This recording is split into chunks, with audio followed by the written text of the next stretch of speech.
Hello dear students, आज हम discuss करने वाले हैं mid point theorem. Mid point theorem इसके बारे में डिस्कस करेंगे और इसको प्रूव करेंगे। तो देखिए मिड पॉइंट थ्योरम कहती क्या है आपकी, मिड पॉइंट थ्योरम क्या कहती है? The line segment joining the mid points of two sides of a triangle is parallel to the third side and equal to half of it. यानी mid point theorem के according किसी triangle में अभी आप triangle ABC को देखिए। इन triangle ABC में अगर कहीं पर आपकी दो साइड्स पर दो मिड पॉइंट दे रखे हैं, डी और ई मिड पॉइंट है किसका? एबी का और एसी का। अगर किसी ट्राइंगल में उसकी टू साइड्स पर हमें मिड पॉइंट दे रखे हैं, उन मिड पॉइंट को अगर हम ज्वाइन करें तो ज्वाइन करने के बाद जो साइड आएगी वो थर्ड साइड के पैरेलल होगी और इसकी हाफ होगी, ऐसा मिड पॉइंट थ्योरम कहती है। यानी अगर आपको आगे कभी ट्राइंगल में इसको आप प्रूव करने के बाद अगर आपको किसी ट्राइंगल में इस तरह से ये एक ट्राइंगल है, यहाँ मिड पॉइंट दे रखे हों दोनों, ये क्वेश्चन में दिया हो, तो आप क्या करेंगे? इसको इससे ज्वाइन करेंगे और इसको ये अगर 8 है तो ये 4 हो जाएगा और ये इसके पैरेलल हो जाएगी। क्यों हो जाएगी? क्योंकि मिड पॉइंट आप लिख देंगे by MPT full short form है इसकी, मिड पॉइंट थ्योरम। तो इसी को हम प्रूव करने जा रहे हैं। जब इसको प्रूव कर देंगे तो आगे इसका यूज करेंगे फिर थ्योरम का हम। तो इसको प्रूव किस तरह से करना देखिए ध्यान से। गिवन क्या है हमको? ABC is a triangle, ABC एक ट्राइंगल है, in which D and E are the midpoint of AB and AC respectively, यानी AD equals to BD होगा और AE equals to EC होगा, ऐसा हमको गिवन है। ये हमने नोट कर दिया, जो गिवन है वो नोट किया। प्रूव क्या करना है? जैसा कि हम बता चुके हैं, प्रूव क्या करना है कि इसको ज्वाइन करने के बाद जो साइड आएगी वो इस साइड के पैरेलल होनी चाहिए और इसकी हाफ होगी, ऐसा हमको प्रूव करना है। मिड पॉइंट थ्योरम ये कहती है। तो ये हमने इसको नोट कर लिया, ठीक। अब करना क्या है हमें? करना हमें ये कुछ कंस्ट्रक्शन इसमें करने वाले हैं। कंस्ट्रक्शन क्या करने वाले हैं? ये जो डी है हमने जिसको ज्वाइन किया, इसको थोड़ा सा एक्सटेंड करेंगे और एक्सटेंड इस तरह से करेंगे कि डी को एफ पॉइंट तक एक्सटेंड करेंगे इस तरह से कि डी जो है वो ई एफ के इक्वल हो, यानी ये दोनों आपस में इक्वल हों।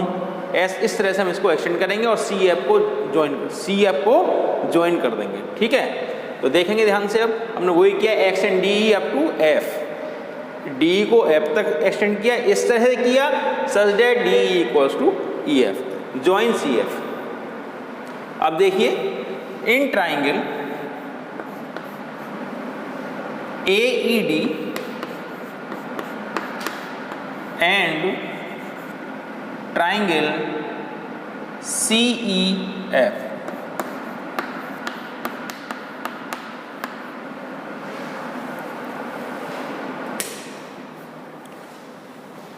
इन दोनों ट्राइंगल्स को हम लेंगे तो आप देखेंगे इसमें आपका DE इक्वल्स टू EF आपका बाय कंस्ट्रक्शन, अभी आपने कंस्ट्रक्शन से किया है,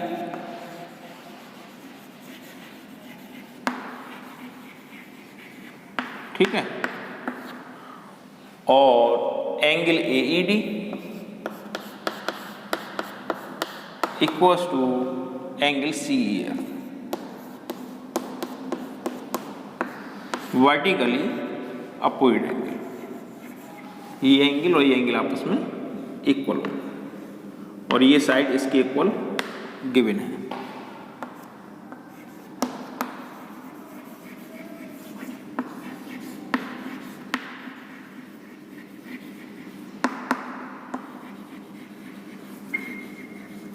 ठीक है। उसके बाद हम लेते हैं AE इक्वल्स टू EC, ये आपको गिवन है और जब ये आपको गिवन है तो ये दोनों ट्राइंगल कॉन्ग्रुएंट हो जाएंगे। Triangle AED congruent triangle CEF by किस प्रॉपर्टी से हुआ है? एस ए एस प्रॉपर्टी से, बाय एस ए एस।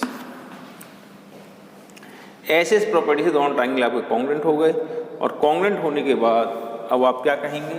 आप कहेंगे ए डी जो है वो एफ सी के इक्वल है।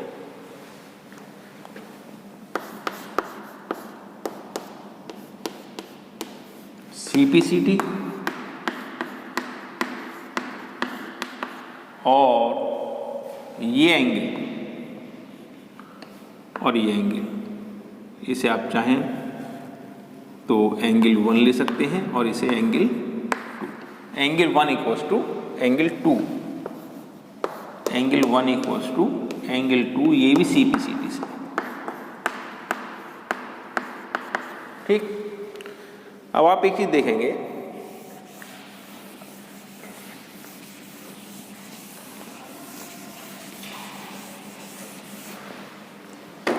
ये दोनों एंगल अगर इक्वल हो गए तो अगर आप इसको इस तरह से देखें,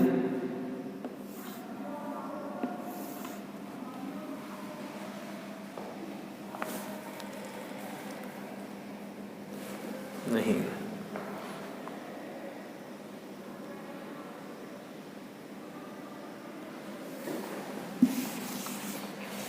ये दोनों एंगल इक्वल हैं आपके,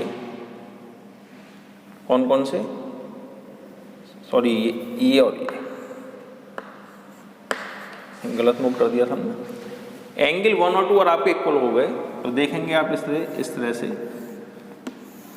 ये एंगल इसके इक्वल है तो ये दोनों पैरेलल होंगी या नहीं होंगी?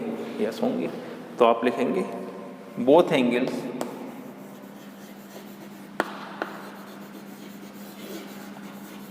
Angles are also alternate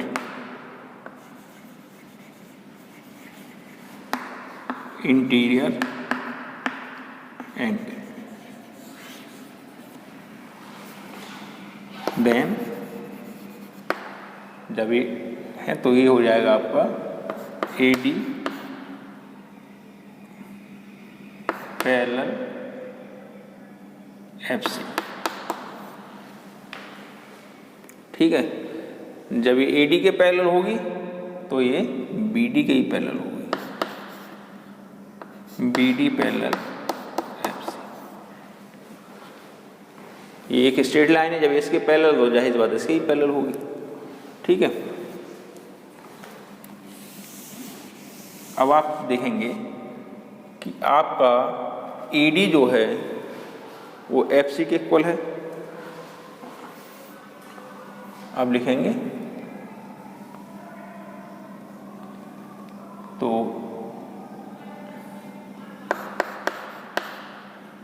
A D equals to F C, अब अप्रूव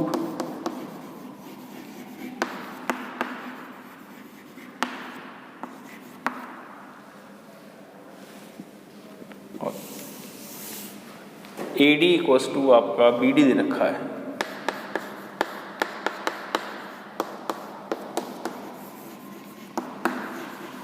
ठीक, A D equals to B D आपको गिवन है, तो ए डी एफ सी के इक्वल है, ए डी बी डी के इक्वल, तो बी डी और एफ सी आपस में equal. Then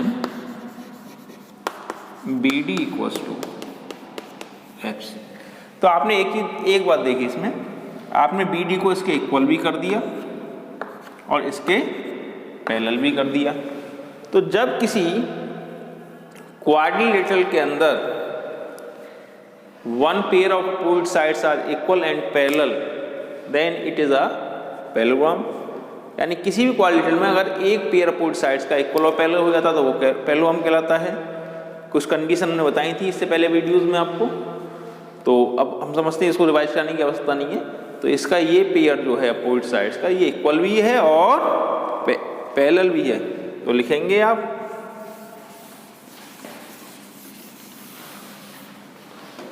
one pair of opposite sides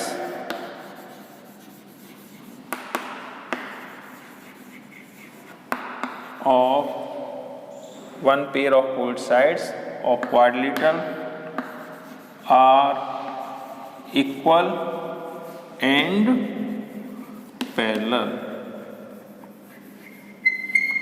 equal and parallel. So BCFD, so BCFD is a parallelogram। BCFD को आपने क्या कर दिया, पैरेललोग्राम प्रूव कर दिया। और ये बात आप अच्छे से समझते हैं, BCFD जब पैरेललोग्राम होगा तो BC पैरेलल DF भी होगा और BC पैरेलल DE भी होगा। पहला पार्ट आप प्रूव कर चुके हैं, ठीक। और BC इक्वल्स टू होगा आपका DF, ठीक। BC इक्वल टू DF हो जाएगा और DF को आप ले सकते हैं DE plus EF equals to BC और DE plus DE equals to BC। Reason आपका DE equals to EF by construction, एक कंस्ट्रक्शन से इक्वल हैं दोनों आपस में, तो इसलिए हमने EF को क्या नोट कर लिया, DE नोट कर लिया। ये हो गया 2DE इक्वल्स टू BC और DE equals to half BC। ये भी हमारा प्रूव हो गया। एक ये पार्ट प्रूव करना था हमको और एक पैरेलल प्रूव करना था। हम समझते हैं स्टूडेंट्स, ये मिड पॉइंट थ्योरम आपको क्लियर हो गई होगी। एक बार फिर से रिवाइज कर लेते हैं। मिड पॉइंट थ्योरम है क्या? मिड पॉइंट थ्योरम के अकॉर्डिंग किसी भी ट्राइंगल के अंदर और उसकी दो साइड से मिड पॉइंट दे रखे हैं, उन दोनों साइड के मिड पॉइंट को आप ज्वाइन करेंगे तो वो ज्वाइन होने के बाद जो साइड आएगी वो थर्ड साइड के पैरेलल होगी और उस साइड पर की हाफ होगी, ऐसा मिड पॉइंट थ्योरम कहती है। हमने इसको प्रूव कर दिया। आगे कभी किसी भी क्वेश्चन में अगर हमको मिड पॉइंट देंगे तो हम इस थ्योरम को अप्लाई करेंगे, ठीक है। प्रूव कैसे किया हमने? सबसे पहले हमने क्या किया, इस डी इनको ज्वाइन किया, ज्वाइन करने के बाद इस DE को इस तरह से एक्सटेंड किया कि DE एफ तक एक्सटेंड किया कि DE और EF आपस में इक्वल हो जाएं और एफ को उसी से ज्वाइन कर दिया। फिर हमने नेक्स्ट उसके बाद क्या किया कि इन दोनों ट्राइंगल को कॉन्ग्रुएंट किया। इन दोनों ट्राइंगल कॉन्ग्रुएंट करने का पर्पस हमारा ये था कि अगर ये दोनों ट्राइंगल कॉन्ग्रुएंट हो गए तो ये एंगल दोनों आपस में इक्वल हो जाएंगे CPCT से, और जब ये एंगल इक्वल हो जाएंगे तो ये साइड इसके पैरेलल हो जाएगी। कोई ऑल्टरनेटिंग एंगल भी है और CPCT से ये वाली साइड इसके इक्वल कर दी। जब ये साइड इसके इक्वल है और ये इसके इक्वल है तो ये दोनों आपस में इक्वल हो गई, और जब ये इसके पैरेलल है तो ये इसके ही पैरेलल होगी। इससे क्या हमने क्या किया, इस क्वाड्रिलेटरल को पैरेललोग्राम प्रूव कर दिया और पैरेललोग्राम प्रूव होते के साथ ही ये वाली साइड इसके पैरेलल हो जाएगी और ये इसके इक्वल हो जाएगी। जब ये इसके पैरेलल होगी DF के तो ये DE के ही पैरेलल होगी, ठीक। और BC जब DF के इक्वल है तो BC इक्वल टू DF है और DF को क्या नोट कर सकते हैं हम, DE प्लस EF नोट कर सकते हैं और EF को हम DE नोट कर सकते हैं क्योंकि कंस्ट्रक्शन से ये दोनों हमने इक्वल लिए हैं। तो DE plus DE equals to BC और DE को जब प्लस करेंगे 2DE हो जाएगा, 2DE इक्वल्स टू BC और DE equals to half BC। यही मैं प्रूव करना